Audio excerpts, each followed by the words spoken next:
Hola, ¿cómo están? Estamos acá en la tercera clase asincrónica de esta materia. Estamos con el profesor Alfredo Espíndola. Bueno, a modo de repaso, nosotros en esta unidad uno hemos pasado por el texto de Dauria, el texto de Cotarelo y ahora el texto de Rodríguez. Como habíamos anunciado en la clase en vivo, nosotros lo que pretendemos es que cada bibliografía que les proponemos como obligatoria, poder analizarla en las clases asincrónicas y hacer una aproximación a los principales contextos. En el texto de Dauria, ustedes vieron una definición de Estado, los elementos principales que caracterizan al Estado y una pequeña evolución histórica hasta llegar a lo que él denomina el Estado, porque dice que es una tautología pensar que uno puede decir Estado moderno porque el Estado es un fruto de la modernidad. Después han visto los distintos tipos de Estado y cómo juega el poder y la organización del poder en cada uno de esos estados, el absoluto, el liberal, el de bienestar. Y ahora en el texto de Rodríguez vamos a profundizar en el estado de bienestar, ¿sí? Así que los dejo con el profesor Alfredo, nos seguimos viendo en el aula. Los felicito por haberse puesto al día con las actividades y los invitamos a que las realicen para que vayan paso a paso y gradualmente eh, asimilando el conocimiento. ¿Sí? Así que nos estamos viendo ahí en el aula. Ahora voy a compartir pantalla y este Power también lo van a tener disponible en el aula, así que no se preocupen. Bueno, como están acá, entonces vamos a trabajar con lo que sería el último de los contenidos que corresponde a la unidad número uno. La bibliografía para trabajar con estado de bienestar es un artículo muy breve de un sociólogo argentino que se llama Alejandro Damián Rodríguez, y la idea es que ustedes, para tener esta aproximación en particular a esta tan particular configuración del Estado contemporáneo, la hagan a partir de ese texto, más estas diapositivas, más la clase con la que nosotros ahora estamos trabajando. Y en este sentido, eh, ¿cómo nos ubicamos acá? Ya algo con Florencia quedó explicitado. Yo voy a tratar de puntualizar eso mismo, pero con un poco más de detalle. ¿Cuál es la idea? Que ustedes logren ubicar que en el marco de lo que eran las distintas tipologías del Estado, con Cotarelo nosotros delimitamos que la cuarta configuración era el Estado social y democrático de derecho, que corresponde en lo que tiene que ver con las relaciones Estado-economía al keynesianismo, que fue una respuesta a la crisis del 29 y que se desarrolla a partir de la década del 30 del siglo XX. ¿Mm? Primero en Estados Unidos, en Europa noroccidental y luego en el resto de Occidente. Pues bien, es importante que ustedes tengan en cuenta eso, porque cuando hablamos de estado de bienestar estamos hablando de aquella configuración estatal que continúa la línea de lo que Cotarelo denomina Estado social y democrático de derecho, pero que ya se localiza en la segunda, a fin de la Segunda Guerra Mundial, especialmente a partir de los años 50 del siglo XX. ¿Mm? Entonces, ese Estado social y democrático de derecho al que alude Cotarelo, que surge con la crisis del 29, en el marco de lo que es el keynesianismo, resulta, digamos, profundizado y adquiere la fisonomía completa de lo que nosotros consideramos como estado de bienestar a partir de fines de la Segunda Guerra Mundial, en particular a partir de los 50 del siglo XX. ¿Mm? Y ¿por qué nosotros hacemos como esta parada en el estado de bienestar? Porque el estado de bienestar es la forma de Estado que subsiste hasta la actualidad, ¿m? Aun cuando permanentemente sea desafiado. ¿M? Ha sido desafiado en los 70, ha sido desafiado en los 80 del siglo XX, sigue siendo desafiado en el siglo XXI. La primera gran, digamos,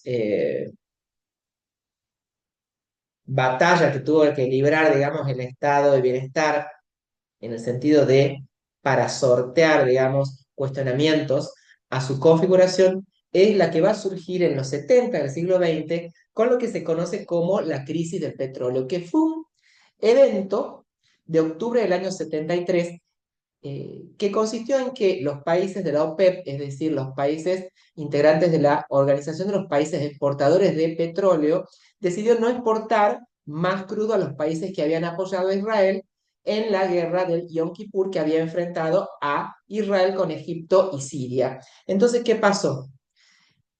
eh, Ante este bloqueo, el precio del crudo subió enormemente y esto generó una paralización de la actividad económica de Estados Unidos y de Europa Occidental.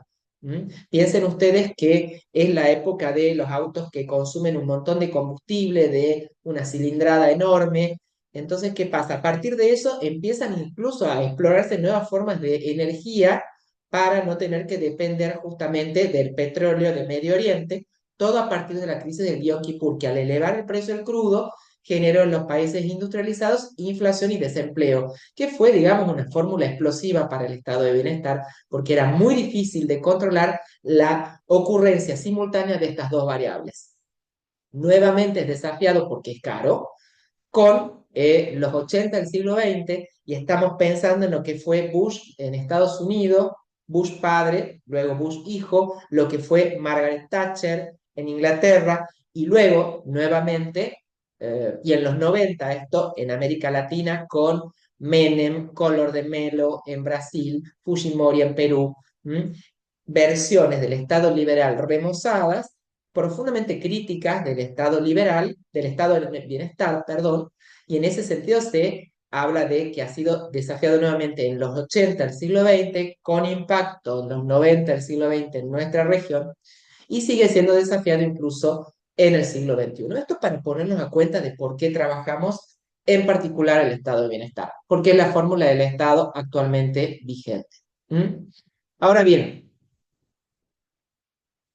si nosotros pensamos en específicamente estado de bienestar, eh, lo que tiene que tener en cuenta es que fue la fórmula de sociabilidad que se encontró para que puedan convivir la democracia como régimen político con ¿m? el capitalismo como sistema económico. ¿M? Y esta convivencia, este maridaje entre democracia como régimen político y capitalismo como régimen económico, en sus orígenes fue la respuesta que da el Estado liberal a la cuestión social, es decir, a la demanda por las enormes condiciones de privación de derechos que había conllevado la revolución industrial. Entonces esto generó pobreza, condiciones laborales extremadamente precarias para trabajadores y trabajadores. Todo esto va a desafiar a ese Estado liberal que para evitar que se haga la revolución aparece como un Estado que recepta esa cuestión social. Esto en sus orígenes. Estamos pensando en la primera parte del siglo XX, con que lo que estalla con la crisis del 29, que es lo que Cottarelli lo denomina Estado Social y Democrático de Derecho, y de nuevo luego de la Segunda Guerra Mundial a partir de mediados de los 50. Y en la actualidad, el estado de bienestar se presenta como la única posibilidad de alcanzar una ciudadanía universal. Esto es el reconocimiento de las personas como destinatarias de la cobertura de una serie de necesidades mediante un sistema de derechos a partir de un debate muy profundo respecto a la definición de lo que son esas necesidades y esos derechos. Es notable advertir que esta fórmula es la fórmula que Eva Perón va a tomar en la segunda mitad del siglo XX cuando diga a cada necesidad hay un derecho, cuestión que ha sido totalmente puesta en crisis incluso en el gobierno actual, en donde se ha puesto sobre el tapete la idea de que no necesariamente hay que pensar que a cada necesidad corresponde un derecho porque los recursos para satisfacer necesidades son limitados. Por supuesto, lo que se puede responder a esta posición es que el problema no es la falta de recursos, sino la distribución de esos recursos. ¿Mm? Entonces, justamente, la posición que nosotros podamos adoptar frente a lo que es el estado de bienestar va a ser justamente una función de la forma en que nosotros consideremos que deben balancearse derechos y necesidades. ¿Mm? Ahora bien, el estado de bienestar en los países industrializados ha adoptado diferentes configuraciones y esto reverbera luego en los distintos lugares del mundo en donde se ha implantado, como ser, por ejemplo, América Latina. Y si nosotros tenemos que ver cuáles son las tipologías del estado de bienestar, es decir, cómo se ha implantado concretamente en los países industrializados primero, la referencia ineludible es un autor danés que se llama, un sociólogo danés que se llama Gösta Spink Andersen, que lo que hace es presentar, digamos, la idea de que hay distintos tipos de estado de bienestar. ¿Mm? Y es un autor de referencia para trabajar estado de bienestar, ¿por qué? Porque a diferencia de otros sociólogos o economistas que pensaban al estado de bienestar a partir de otras variables independientes como la clase, o las relaciones de poder, o la economía, la característica de Gosta Spink-Andersen es que trata de pensar al estado de bienestar y hacer una tipología de estados de bienestar pensando al estado de bienestar per se, es decir, no mirando una variable independiente en particular, sino viendo qué es lo que caracteriza específicamente al estado de bienestar.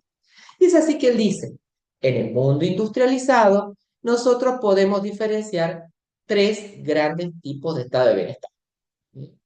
Y eso es, digamos, como fundante, que son el estado de bienestar liberal, el corporativista y el socialdemócrata. Lo que les debe quedar claro es que estas variantes del estado de bienestar, lo que tienen en común es que todas representan una salida al estado liberal, o estado mínimo, o estado vigilante, o estado gendarme, es decir, de aquel Estado, nosotros lo hemos denominado con Cotarello como Estado liberal, que deja librar a las relaciones sociales al mercado. ¿Mm? Y en ese sentido, estos tres tipos de Estado invitan a pensar y retengan, por eso está subrayadita esa expresión que me parece muy ilustrativa de Rodríguez, pensar al Estado como una fuerza activa en el ordenamiento de relaciones sociales, que va a determinar que el Estado diga, no es como sucede con el Estado liberal, que hay que dejar libradas las relaciones económicas al libre juego de la oferta y la demanda, sino que hay que tener, el Estado tiene que tener algún grado de intervención en la economía. Eso es lo que tienen en común. Sin embargo, vamos viendo las diferencias. Tratándose del estado de bienestar liberal, la matriz de pensamiento a la que responde es la liberal, el liberalismo anglosajón, que mira al individuo. ¿Mm? Y en este sentido, el estado de bienestar liberal es el más cercano al estado mínimo del siglo XIX. Tratándose del estado de bienestar corporativista, en cambio, la matriz europea cambia acá. Ya no es liberal, sino que es la liberal anglosajona, insular, sino que es la matriz europea continental del pensamiento social de la centralidad de las corporaciones en la formación del Estado. Por eso se llama corporativista, porque es ese Estado que piensa que la sociabilidad política tiene que surgir de una suerte de entente, entendimiento, vinculación del Estado con distintas corporaciones, dígase iglesia, corporaciones de oficios, ¿m? Y desde el Estado corporativista el acento se coloca en quiénes, en las corporaciones. No interesa el individuo como en el Estado liberal, sino la corporación. El individuo en todo caso es relevante en tanto y en cuanto se encuentra inserto en una corporación.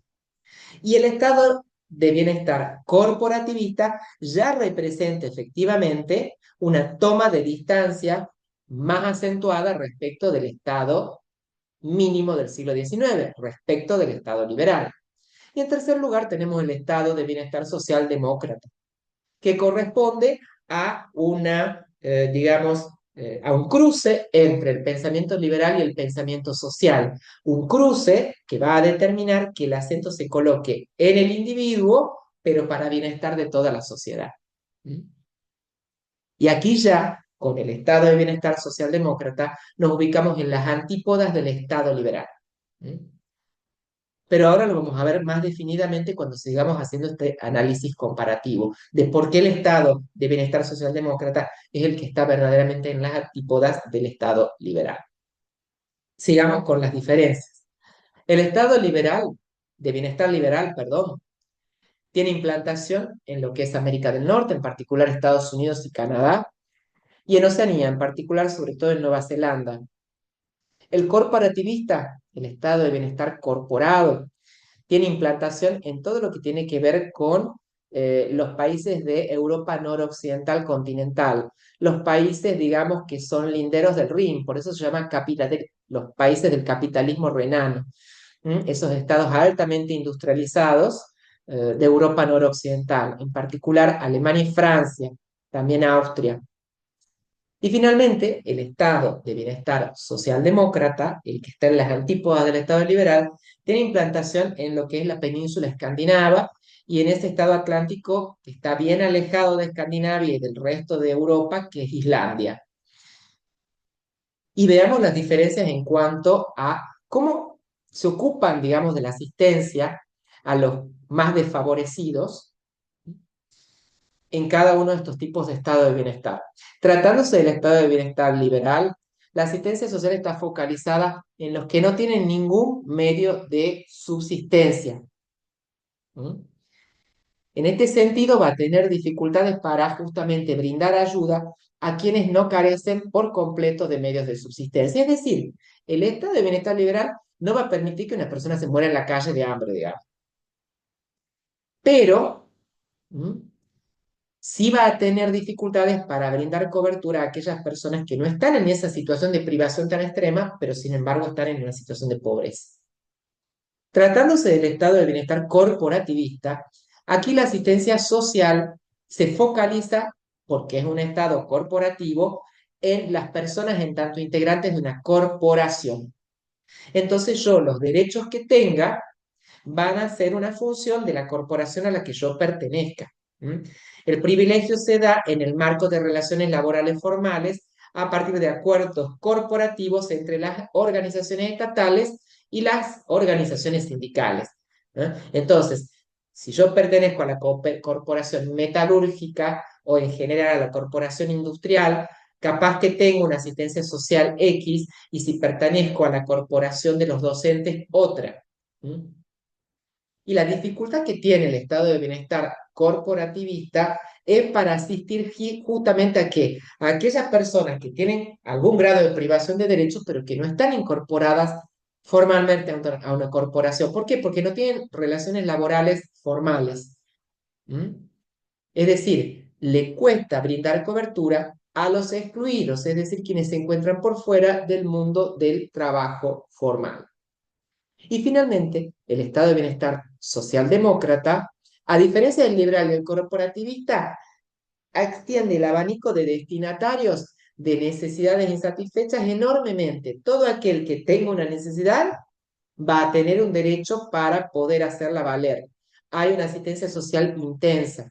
¿Mm? Pero ¿cuál es el problema? Es un estado de bienestar caro. Entonces sus dificultades tienen que ver con el financiamiento. Pues bien, esta está, digamos, especificación en torno de lo que tienen en común. ¿Qué cosas los diferencian en cuanto a su matriz ideológica, a cómo focalizan la asistencia social, a la geografía de implantación en la que se verifican? Veamos ahora tres tópicos en particular para analizar el funcionamiento del estado de bienestar en sus tres tipos. ¿Mm? Veamos, primera cuestión, son bastante breves. Quiero que ustedes lo que traten es de retener los conceptos que corresponden a cada una de ellas para poder diferenciarlos. Primero, ¿cómo afrontan el problema de la desmercantilización estos tres tipos de estados? Ustedes me dirán, ¿qué es la desmercantilización? Es justamente la acción estatal a partir de la cual un determinado bien o servicio se saca del mercado y se lo convierte en un derecho en el sentido de que el Estado asume su prestación. Entonces, un Estado va a ser de bienestar más intenso en la medida en que desmercantilice más bienes y servicios. Dicho esto, entonces, el Estado de bienestar liberal tiene baja desmercantilización y de hecho tiende a estigmatizar a las personas que necesitan asistencia social, son los caídos del sistema. El estado de bienestar corporativista, en cambio, tiene una desmercantilización media, que tiene que ver con las relaciones laborales formales, es decir, con formar parte de una corporación, que es la condición de posibilidad de que una persona adquiera determinados derechos eh, para dar cobertura más intensa a sus necesidades. Mientras que, en cambio, el estado de bienestar socialdemócrata tiene una alta desmercantilización. ¿Por qué? porque justamente la asistencia es una condición que accede a la noción de ciudadanía. Yo como ciudadano soy titular de una pluralidad de derechos. Esos derechos, entre otros, comprenden que justamente la posibilidad de que yo vea cubiertas mis necesidades básicas. Entonces, por eso alta desmercantilización. El Estado de Bienestar Social Demócrata saca muchos bienes y servicios del mercado para que el Estado les brinde cobertura por sí mismo. Segundo tópico en común, la cuestión de la estratificación social, es decir, cómo se dan las escalas sociales en el estado de bienestar en sus distintas configuraciones. Tratándose del estado de bienestar liberal, la estratificación social es dual. Por un lado están los ganadores, que no requieren asistencia social. Por otro lado están los perdedores, que requieren asistencia social. Son los underclass, son los parias, son las personas que están totalmente fuera, ¿m?, de cualquier tipo de satisfacción de necesidades más básicas. ¿M? ¿Cómo es la estratificación social en el estado corporativista, de bienestar corporativista? Está diversificada, pero por corporaciones. Entonces, de acuerdo a la corporación a la que yo pertenezca, accedo a distintos tipos de bienes y servicios o a mayor o menor intensidad de bienes y servicios. ¿Mm? Para que ustedes lo vean acá comparativamente con la situación en Argentina. Yo tengo menos acceso a bienes y servicios, incluso tengo menos acceso a que me aumenten el sueldo si soy docente universitario, más no si estoy en la corporación de la bancaria, por ejemplo. ¿Mm? ¿Por qué? Porque cada corporación tiene su poder y su forma de justamente alcanzar las prestaciones que demanda. Y finalmente, el Estado de Bienestar Socialdemócrata tiene una estratificación social baja por su enfoque universalista de provisión de bienes y servicios de los sectores medios a toda la población. Y quiero insistir con esto por si no lo destaqué antes lo suficiente. La medida, digamos, del Estado de Bienestar Socialdemócrata es: yo le voy a dar a todo el mundo lo que tiene que tener una persona que forma parte de un sector medio. Y esa es la filosofía de, entonces, la baja estratificación.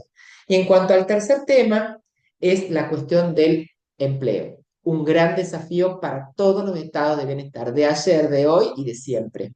Fue un desafío en su implantación en los 50, fue un desafío en las crisis de los 70, los 80, los 90, en nuestros días es un desafío en donde justamente hay una permanente disputa por recortar, digamos, las dimensiones del estado de bienestar, aunque sin salirnos por completo de él. ¿Mm? Entonces, la cuestión del empleo, les decía, es una cuestión altamente delicada por un contexto desafiante en todos los casos, que es justamente la fuerza de trabajo crecientemente reducida, porque el problema de Europa, por ejemplo, la baja tasa de natalidad, algo que está llegando a América Latina, más el envejecimiento de la población, algo que afecta enormemente a Europa, pero incluso a las ciudades más pobladas de Argentina también la está afectando, sumado a justamente problemas económicos que tienen que ver con los altos costos del estado de bienestar. Es decir, cuando un estado de bienestar es más grande, es más caro y entonces demanda de más recursos para sostenerlo, más las crisis globales. Dígase la crisis del petróleo en los 70, dígase las crisis financieras internacionales, todas las que hemos tenido, ¿no? El efecto tequila, la crisis de Rusia, etcétera. ¿Mm? Y frente a esta cuestión del empleo, ¿cómo responden estos distintos tipos de Estado? El Estado de bienestar liberal, desregulando del mercado de trabajo distintas cuestiones para habilitar justamente condiciones de trabajo menos onerosas para el empleador. Trabajos a medio tiempo, trabajo por contrato, baja de salarios, reducción, de cargas laborales a cargo del empleador. El estado de bienestar corporativista pretende hacer lo mismo que el liberal, recorte. ¿Ah? Pero le cuesta más porque las corporaciones, sobre todo cuando son poderosas, pueden llegar a desafiarlo muy intensamente al Estado. Y ahí en el texto hay un ejemplo que es: y siempre Francia, ahora eran los chalecos amarillos, de nuevo están activos otros grupos de, de ciudadanos franceses, tienen una ciudadanía como muy activa. El estado de bienestar francés corporativista, cuando quiso flexibilizar, por ejemplo, en el ámbito laboral, el tema previsional, desató una huelga general violenta en Francia en 2010 ante la propuesta de un cambio de edad jubilatoria de 60 a 62 años, que finalmente pasó, pero ahora quieren extenderlo a más años y de nuevo aparecen los problemas. Y en cuanto al estado de bienestar socialdemócrata, por supuesto, como es muy fecundo en derechos, no propone como fórmula de subsanar la cuestión del empleo, flexibilización laboral o bajar la carga tributaria al empleador o lo que sea, ¿no? Como lo hacen en mayor medida el estado de bienestar liberal y en menor medida el corporativista, sino que lo que hace es, por ejemplo, promover el trabajo femenino para sumar fuerza activa de trabajo. Esto fue muy notable en Escandinavia, donde a partir de los 80 del siglo XX hubo toda una política de incorporación de las mujeres al trabajo como una forma justamente de sumar fuerza activa de trabajo frente a eh, la creciente reducción de trabajadores por la baja tasa de natalidad y envejecimiento de la población. El problema de esta solución es que tiene un techo, digamos, por supuesto.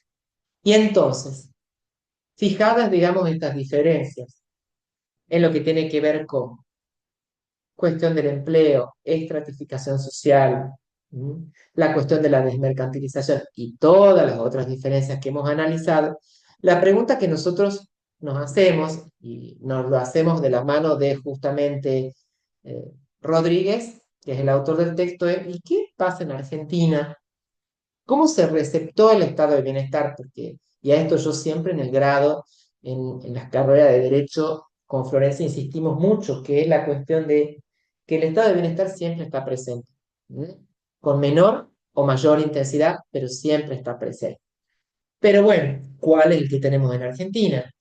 Y bueno, siguiendo a otros dos autores que son Lobolo y Barbeito, Rodríguez nos dice, en sus orígenes, pensemos en mediados del siglo XX, peronismo, etcétera, el estado de bienestar en Argentina se presenta como un híbrido de estado de bienestar corporativista y socialdemócrata. ¿Por qué es un mixto de estado de bienestar corporativista y socialdemócrata? Porque en algunas cosas es corporativista y en otras socialdemócrata. Es corporativista, por ejemplo, en materia de previsión social, obras sociales, asignaciones sociales, que los trabajadores tienen distintos sistemas según la corporación a la que pertenezcan. Es decir, hay un sistema de jubilaciones para los empleados estatales, otro sistema de jubilaciones para los metalúrgicos, otro sistema para los docentes universitarios, dígase, etcétera. ¿Y dónde se ve el componente socialdemócrata? En las prestaciones universales en materia de salud y educación, que es la gran característica de Argentina, definitoria y diferenciadora de respecto a lo que es el resto de la región, ¿m? Y es una característica que muy pocos países del mundo tienen y que hace décadas que viene siendo puesta en cuestión porque justamente tiene alto costo. ¿M? Pero también se supone que tiene altos beneficios. Ese es el debate, el intenso debate que hay detrás de todo esto y de la forma en que vemos que tiene que ser la, la articulación del estar juntos. ¿Mm? Y después dicen, lo vuelve Barbaito que cita Rodríguez, ¿qué pasa hoy en día? ¿Mm? ¿Qué pasa a partir de los 90 del siglo XX con esta recepción que hubo en nuestro país del consenso de Washington? Flexibilización laboral, privatización de empresas estatales, el discurso menemista, digamos, Estado chico, Estado eficiente, Estado que no sea elefantiásico, que satisfaga todas las necesidades, que no se desgaste satisfaciendo necesidades que los particulares y los privados por sí solos pueden muy bien satisfacer. Bueno, lo que dicen estos autores es que el Estado argentino mantiene su fisonomía de mixto como estado de bienestar corporativista y socialdemócrata, aunque sumando altas dosis de Estado liberal en materia laboral, en la búsqueda de una sociedad de ganadores y perdedores. Y mejor no lo hagamos opinar a Lobo y Barbeito y tampoco a Rodríguez acerca de qué es lo que estaría pasando. Miro para acá porque está Flor fuera de foco, pero está acá con respecto a lo que se está debatiendo en la actualidad respecto de, digamos, un gobierno nacional que está como muy enfocado en una fórmula de estado de bienestar liberal, porque aunque no lo quiera, sí brinda prestaciones a los que se caen del sistema para que justamente no le prendan fuego al sistema, ¿Ah? Y aquellos que demandan, no, un estado de bienestar más intenso, con una fisonomía corporativa o cuanto mejor socialdemócrata. Y hasta aquí estamos entonces en esta presentación de estado de bienestar, que es muy importante porque nos lleva a nuestros días, para que ustedes cuando vean las cuestiones que se tematizan en el área de seguridad, también tengan como variable incorporada cuál es el contexto de Estado en el que se discuten, por ejemplo, las políticas públicas criminales, etcétera. No sé, Florencia, si te quedó algo pendiente o si te resuena algo. Con respecto a la última parte del texto, me parece interesante que él, cuando hace una reflexión de los desafíos y de lo que queda para pensar, que no, él aclara que no lo va a desarrollar en el texto, me gusta esta idea del estado de bienestar pensado desde la ciudadanía, cómo el binomio ciudadanía y estado de bienestar tienen que jugar juntos, ¿sí? Y pensando en esta idea de la Argentina, cuando recién comienza, cómo la educación fue de la mano de la ciudadanía, ¿sí? Se construyó de esa forma y él vuelve a retomar eso y los trata como un binomio que no puede ir por separado. Y también me gusta pensar esto que nos deja al final de la renta universal, que eso se estuvo discutiendo en Grecia, en los países escandinavos. Más recuerdo que había salido una edición en el Le Monde Diplomatique que hablaba los pros y los contras de esa renta, que no es la asignación universal que nosotros tenemos en la Argentina, sino que los países europeos que ya tienen muchas soluciones y respuestas para demandas de la población, pensaban que había que valorar más el tiempo de ocio y se ha discutido esto. Entonces me parece interesante que en algún momento ustedes puedan buscar información acerca de esto. Si hay algún artículo ya les voy a agregar, porque pone en debate todo esto que venimos hablando y cómo los países europeos también tienen algunos interrogantes de cómo seguir. Entonces, en la última parte le deja abierto esto de poder pensar en esta renta universal y esto del concepto de ciudadanía.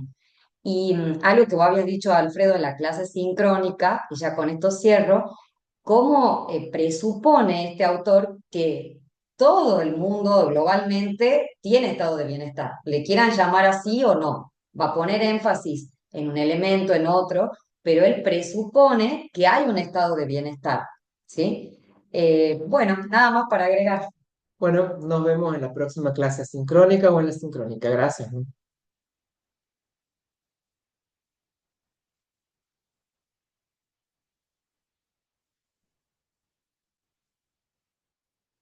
Listo.